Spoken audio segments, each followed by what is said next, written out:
today with a heart filled with gratitude and excitement as we gather to celebrate the book launch of a narrative analysis of Bhagavata Purana. It is an immense pleasure to share my thoughts and insights on this journey that has led us to this moment. I was teaching Bhagavata Purana to my master's students. It captivated my mind, heart, and intellect. The Bhagavata Purana, also known as Srimad Bhagavatam, holds a unique position among the sacred texts of ancient Indian literature. It is not just a religious scripture, but a treasure trove of philosophy, spirituality, morality, folk tales, and legends. As a narrative of love, devotion, and enlightenment, it captivates the hearts and minds of countless readers across cultures and ages. It is said about Bhagavata Purana that it is the fruit of Vedic desire tree. It was rightly described by Baldev Prabhuji.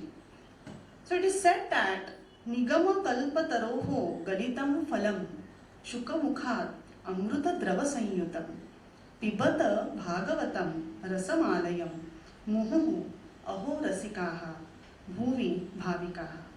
It is a fruit of Vedic desire tree containing ambrosial juice and has issued from the mouth of Shukadev. So it is said that, O Rasikas, O devotees, drink again and again the reservoir of rasa, the Bhagavata.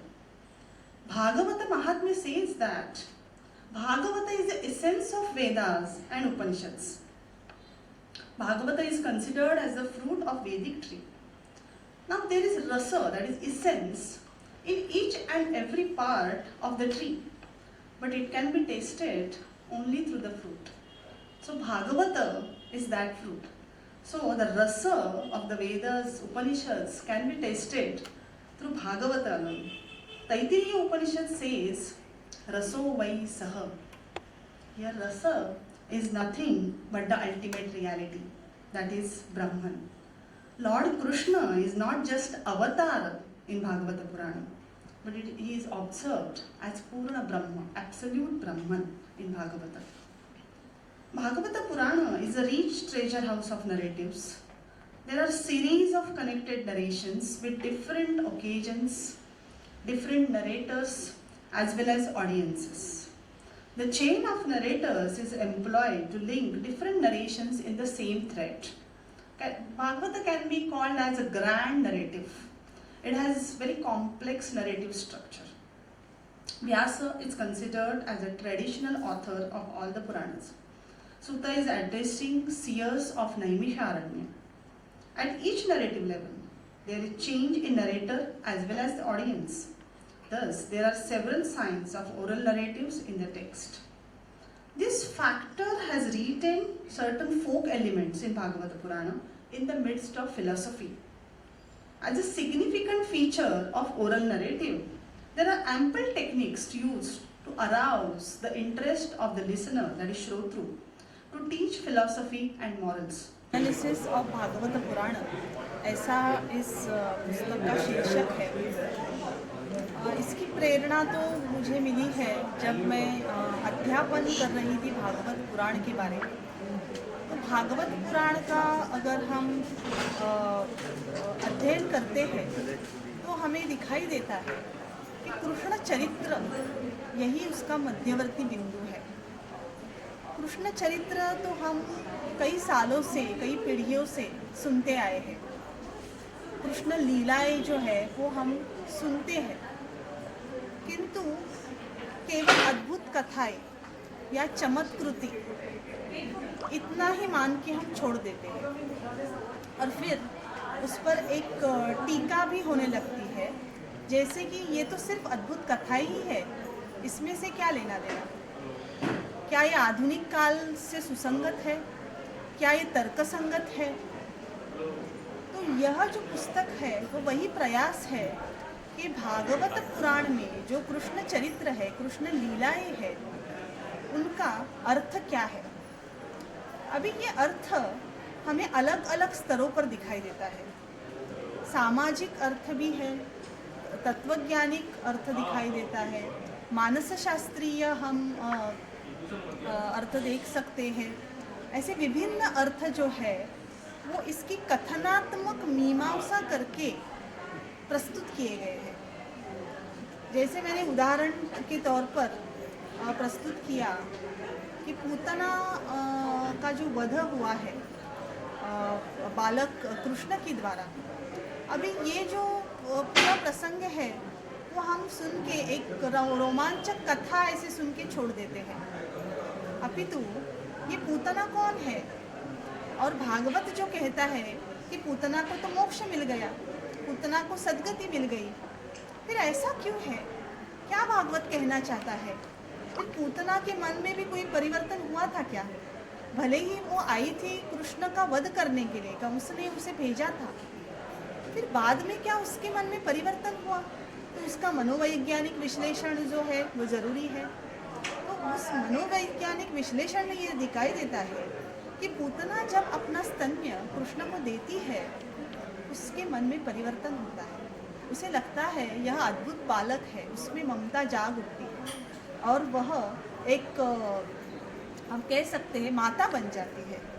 और जो कृष्ण की माता है, जो कृष्ण के स्पर्श से पवित्र हुई है, तो उसको मोक्ष नहीं मिलेगा क्या? ये तो एक इंटरप्रिटेशन हो गया, एक अर्थ निश्चिति हो गई। दूसरी अर्थ निश्चिति मैंने ऐसी की है कि पूतना एक रोग का नाम है। सुश्रुत संहिता में इसका उल्लेख निर्देश दिखाई देता है।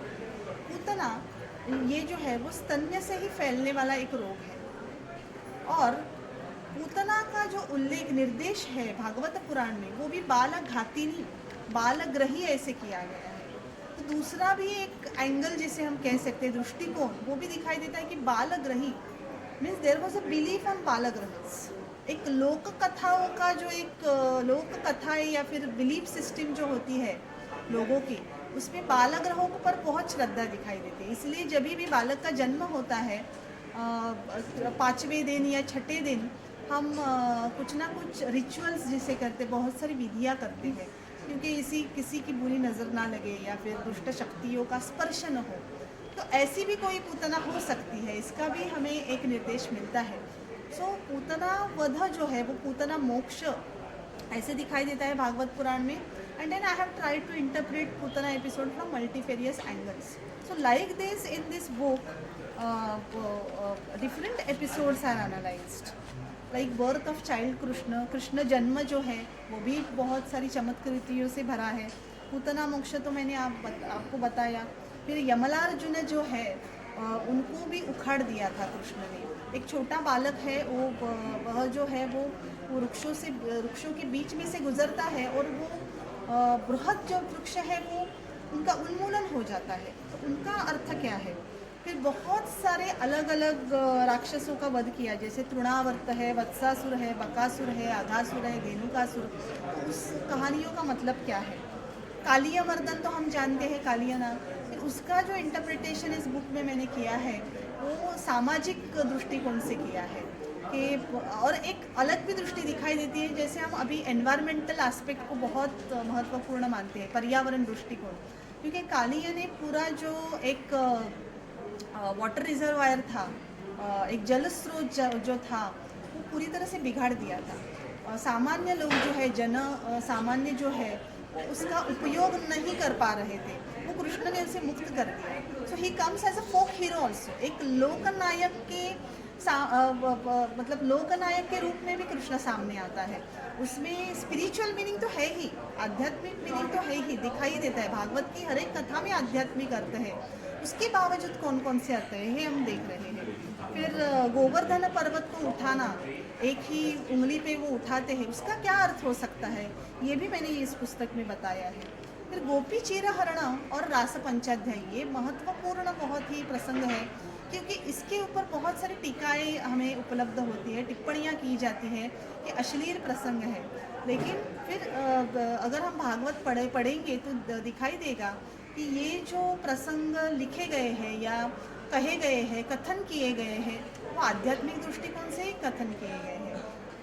मतलब कथन शैली जो है वो ऐसी रखी गई है हमें उसका जो अंतर्निहित अर्थ है उसके प्रति जाना होगा। तो गोपी क्षीरहरणम और रास पंचदई ये आध्यात्मिक अर्थ ही हमें लेने पड़ते हैं, व्यावहारिक उसका अर्थ नहीं हो सकता है। फिर भी रास क्रीड़ा की वजह से हम कृष्ण को हमेशा पहचानते हैं कि कृष्ण और रास क्रीड़ा एक अविभिन्न संबंध है। तो क्या ये संबंध है एक्चुअली? दैट इज मधुरा भक्ति। क्योंकि गोपी जो है वो सामान्य स्त्रियां नहीं है, गोपियाँ जो है वो मुक्त जीव का एक प्रतीक है। अभी ये मुक्ति की संकल्पना ही अलग है। मुक्ति यानी क्या? मतलब ये जीवन से मुक्त हो जाना, उतना ही मुक्ति का या मोक्ष का अर्थ है क्या? नहीं। भागवत के अनुसार मोक्ष यानी उस भगवान के साथ रममाण होना, उसके साथ कुछ संबंध प्रस्थापित करना। तो भागवत के अनुसार यशोदा, नंद, सारी गोपियाँ ये सारे मुक्त जीव है और मुक्ति का आनंद ले रहे हैं। मुक्ति यानी आनंद, it is a total bliss. व्यावहारिक जीवन में हम सुख दुख सभी का अनुभव करते हैं, आनंद नहीं अनुभव कर सकते। Pure bliss is not available to us, लेकिन मुक्ति यानी सिर्फ आनंद। और ये जो एपिसोड्स है Gopi Ksheeraharanam Rasa Panchadhyayi, they talk about that relation, that special relation of madhura bhakti, where you see God as your lover. आप भगवान को आपके पति के रूप में देखते हैं, क्योंकि पति पत्नी का जो संबंध होता है वो एक अलग स्तर पे होता है, तन्मयता का होता है। ऐसा संबंध हमें प्रस्थापित करना चाहिए भगवान के साथ। यह संदेश ये दो जो प्रसंग है वो देते हैं।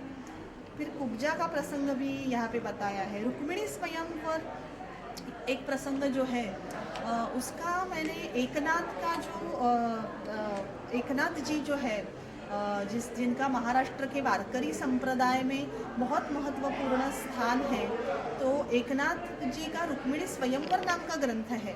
तो भागवत के से प्रेरित होकर एकनाथ जी रुक्मिणी स्वयंवर लिखते हैं। तो कैसे वेरिएशंस आए हैं, कैसे उसमें अलग अलग भिन्न प्रवाह आए हैं, एकनाथ जी का और तत्वज्ञान हमें क्या दिखाई देता है, वो भी इसमें स्पष्ट किया गया है। फिर स्यमंतक मणि का एक प्रसंग आता है कि कृष्ण पर चोरी का आरोप लगता है। तो फिर ये क्यों लगा? अगर कृष्ण को भगवान मानते हैं, भागवत पुराण में अगर कृष्ण को स्वयं ब्रह्म ही माना गया है, तो ऐसा प्रसंग क्यों आ गया? इसकी भी मीमांसा की गई है। क्योंकि फिर हरिवंश, जैसे कि ये किताब जो है इसमें हरिवंश, विष्णु पुराण, भागवत पुराण, ब्रह्मवैवर्त पुराण, और उसके बाद भी जैसे मैंने अभी वारकरी संप्रदाय के बारे में बताया, उसमें जो एक विभिन्नता आई है कथानकों के बारे में, कथानकों के विषयों में, उसकी मीमांसा भी की गई है। फिर एक श्रीदामन प्रसंग जो है, जिसे हम सुदामा के नाम से जानते हैं, कि सुदामा जो है वो कृष्ण के पास जाते हैं कुछ मांगने के लिए, लेकिन कुछ मांग नहीं पाते और लौट के आते हैं तो उनको दिखता है सब ऐश्वर्य मिल चुका है। तो ये भी एक चमत्कृति पूर्ण प्रसंग है। तो ये क्या है चमत्कृति? इसका एक तर्कशुद्ध विवेचन जो है वो किया गया है, संशोधनात्मक विवेचन जो किया गया है, और इसके लिए जो एक मेथडोलॉजी उपयुक्त की गई है वो है नरेटिव एनालिसिस, यानी कथन शास्त्रीय विश्लेषण। तो भारतीय कथन शास्त्रीय सिद्धांत उसका उपयोजन किया गया है। उसके ही साथ साथ पाश्चात्य समीक्षक जो है, जैसे जेनेट, रोला बार्थ, उनके जो सिद्धांत है उनका भी उपयोजन यहाँ पे किया गया है। तो इस कुछ नरेटिव्स के माध्यम से, कुछ प्रसंग, भागवत के कुछ प्रसंगों के माध्यम से ऐसा एक प्रस्थापित करने की कोशिश की है कि पुराण यानी केवल चमत्कृति पूर्ण कथाएं ऐसा नहीं है, उनमें कुछ अर्थ है। तो कभी तत्वज्ञानात्मक अर्थ है, कभी सामाजिक कुछ तत्व उसमें छुपे हैं, कभी कुछ मॉरल टीचिंग जिसे हम कहते हैं, नैतिकता जो है वो सिखाते हैं, या कभी कोई हिस्टोरिकल प्रिंसिपल हम जिसे कहते हैं, कोई ऐतिहासिक संदर्भ, एक घटना घट गई थी लेकिन उसे कहने का जो एक कहने की जो पद्धति थी पुराणों की वो अलग थी। अब हमें इतिहास जो अब हमें पढ़ाते हैं वो एक अलग दृष्टिकोण से पढ़ाते हैं, जैसे कि क्रोनोलॉजिकल हिस्ट्री हम पढ़ाते हैं। We have chronologies which happened in this year, that year, etcetera. But तभी जो शैली थी हमारे प्राचीन इतिहासकारों की जो शैली थी, जिन्होंने रामायण महाभारत लिखी, या फिर पुराण व्यास जी ने ही लिखी ऐसे कहा जाता है। तो ये शैली जो थी वो कथनात्मक शैली थी। जो एक तत्व बताना है इतिहास में घटा हुआ, तो वो कैसे बताना है? कथाओं के माध्यम से बताना है। तो कथाओं को सिर्फ हम मनोरंजन का साधन नहीं कह सकते हैं, उसमें कुछ बहुत सारे गहन तत्व छुपे हुए हैं, वो हमें जानना चाहिए। इसका प्रबोधन ज़रूर ये पुस्तक कर पाएगा, ऐसी मेरी मनीषा है। अच्छा, इस किताब को लिखने के दौरान आपकी विषय उसकी स्रोत क्या रही? कहाँ से आपको ये सब थॉट्स हो गए? कैसे?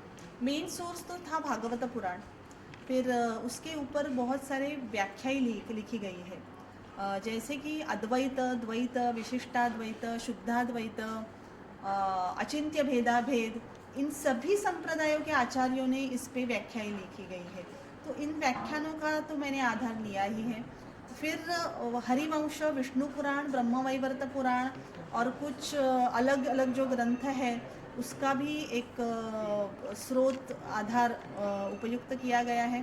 फिर बहुत सारे सेकेंडरी सोर्सेस जिन्होंने भागवत पर पहले रिसर्च किया है, पहले संशोधन किया है, वो तो देखना ज़रूरी है, क्योंकि वो भागवत के बारे में क्या कहना चाहते हैं, वो इन कथाओं के बारे में क्या कहना चाहते हैं, उन्होंने इनका अर्थ क्या जाना है और मैं क्या इसके बारे में बोल सकती हूँ। तो इसके लिए बहुत सारे दुय्यम जो स्रोत है, यानी पाश्चात्य संशोधक और उसके ही साथ साथ भारतीय संशोधक का भी बहुत सारा मार्गदर्शन इस बारे में उपलब्ध हुआ है। मैम, ये लोगों तक कैसे पहुंचेगी? क्या ऑनलाइन भी? और Yes. कितनी लैंग्वेजेस में आएगी? इसके अभी बारे तो में सिर्फ थोड़ा- अंग्रेजी में है और it is available on Amazon, exotic India art, फिर देव पब्लिशर की वेबसाइट पे भी उपलब्ध है। तो इन सभी से पुस्तक ऑर्डर की जा सकती है। अदर लैंग्वेजेस में भी प्लान है? मे बी इन फ्यूचर, भविष्य में शायद इसका प्रयास कर सकती हूँ, क्योंकि एक मुझे इसमें दिखाई दिया, ये बुक तो संशोधन ऊपर मतलब संशोधन पर बुक पुस्तक है, फिर भी सामान्य जो एक वाचक वर्ग है उसे भी बहुत सारी जानने की जिज्ञासा है कृष्ण चरित्र के बारे में, कृष्ण लीला के बारे में, क्योंकि वो हमारे क्या कह सकते हैं, हमारे रग रग में अनुस्यूत है कृष्ण चरित्र। हम जानते ही है, बचपन से सुनते आए हैं उसमें, तो उसका अर्थ क्या हो सकता है, सामान्य वाचकों की भी जिज्ञासा है। तो definitely in future I will definitely plan to translate it और write user friendly book which will be second part का भी इंतजार है? हाँ, क्योंकि इसमें अभी Research मैंने प्रसंग जारी। बताए वो सिलेक्टेड ही थे, क्योंकि उसमें बहुत सारी मीमांसा करनी थी। तो अभी तो मैं ऐसे एक सोच रही हूँ, लेकिन by Lord Krishna's grace if possible मैं चाहूँगी कि और, क्योंकि भागवत तो एक अथांग समुद्र की तरह है, तो उसमें से और भी मैं कुछ प्रसंग लूँ और तो देखेंगे 2 वॉल्यूम्स या 3 वॉल्यूम्स में भी शायद ये प्रकाशित हो सकती है। Thank you. Thank you.